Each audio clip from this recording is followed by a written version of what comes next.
Hello students, this video is for class 6 physical science.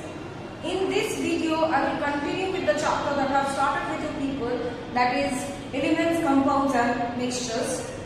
So in my previous video I had given you an idea about the nature of mixture, the characteristics of mixture, how mixture is different from the compounds, those things we have discussed. Now in today's video we will start with the new topic, that is types of mixtures. What are the types? Types of mixtures. So generally, considering the distribution of components, a mixture can be classified into two types. One is homogeneous mixture .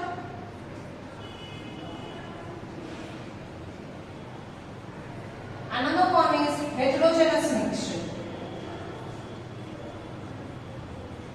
One is homogeneous mixture, another one is heterogeneous mixture.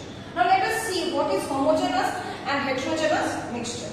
First of all, homogeneous mixture is the one where all the components are uniformly mixed throughout the mixture. This means the relative proportion of different components is same everywhere within the mixture. For example, some amount of salt is dissolved in glass of water. It is stirred very well so that the salt dissolves completely in water.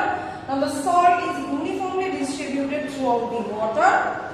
The water is equally salty throughout. Hence it is an example of homogeneous mixture. That means the components are uniformly distributed throughout the mixture.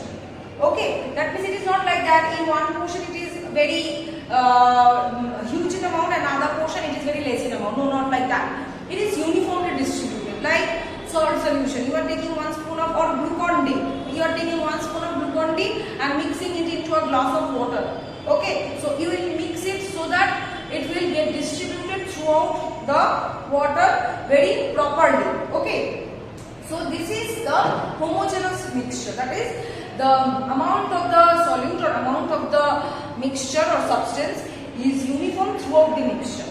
Now we will go for the heterogeneous mixture. Heterogeneous mixture is the one where the components are not uniformly mixed throughout. This means the relative proportion of different components vary from one place to another within the mixture. Suppose a mixture of sand and water, a mixture of sand and sugar, muddy water, etc. are the examples of heterogeneous mixture. Obviously, if you mix sand and water, it will not dissolve completely in water. In one portion the sand is huge in amount, in another portion the sand is not present in very huge amount, very less amount is present. Muddy water. So these are the examples of heterogeneous mixture, where the constituting elements or components are not mixed uniformly throughout the mixture. Am I clear? So this is the homogeneous and heterogeneous mixture. Next, we will go for the topic. In page number 59 it is written, the topic is solution.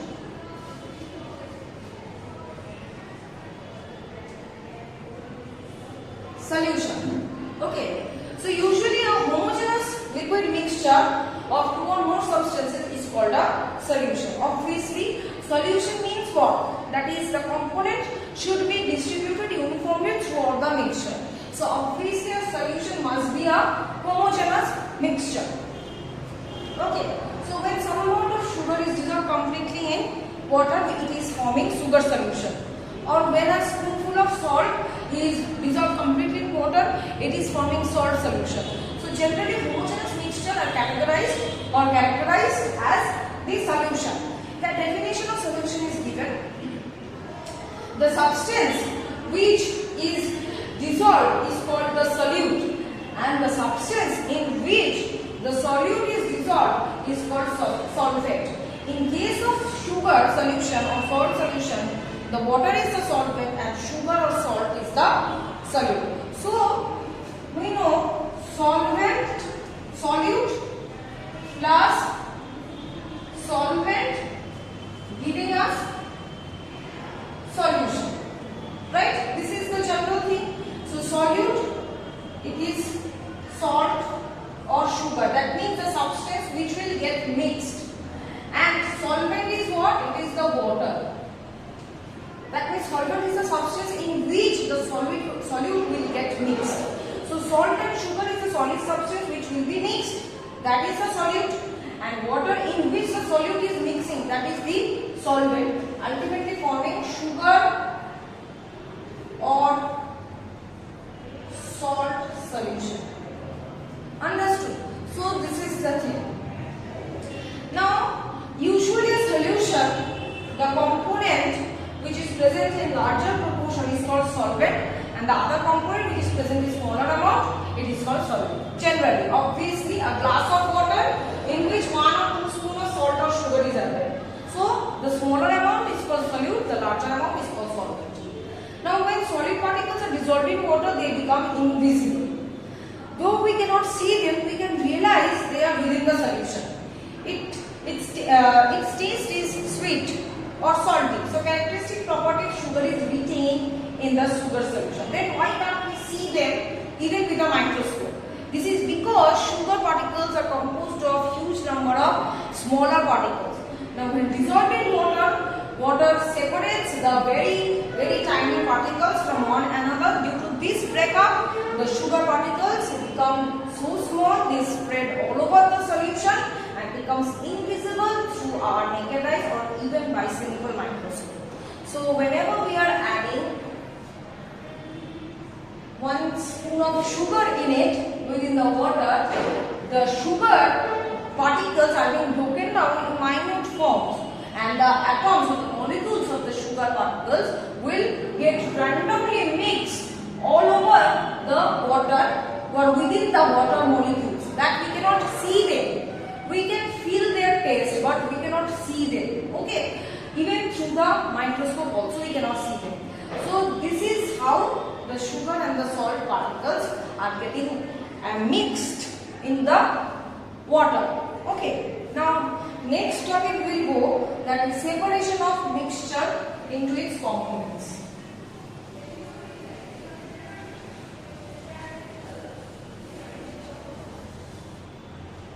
Now we know that mixture can be separated by any simple means.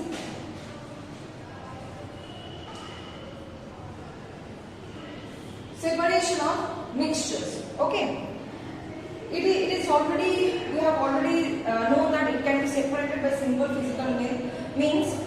For example, milk or curd is churned to separate the butter by preparing tea. Tea is separated from the liquid by using a strainer. In villages, farmers used a method called winnowing to separate the lighter harsh particles from the grains.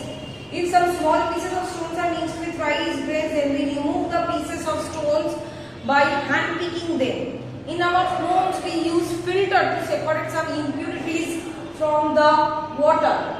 In flour mill, the impurities like harsh stones are removed from wheat by sieving it. So many of you have seen the pebble stones are removed from the sand by sieving it. Sieves of different size of holes are used. The size of holes may be smaller or may be larger due to the size of the stones or due to the